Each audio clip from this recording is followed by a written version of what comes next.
July 30th piles a cheesecake high, reminds the world that friendship is a UN-recognized human need, and hands you a paperback and a warm hug.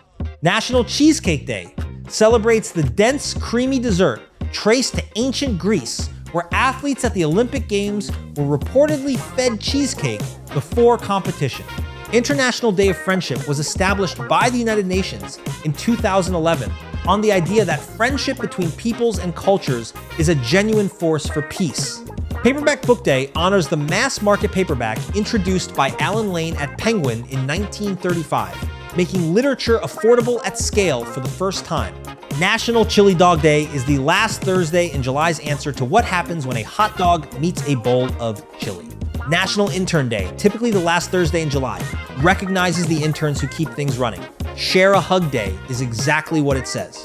Eat the cheesecake, thank a friend, read the paperback. Which one's actually on your calendar? Tell us today.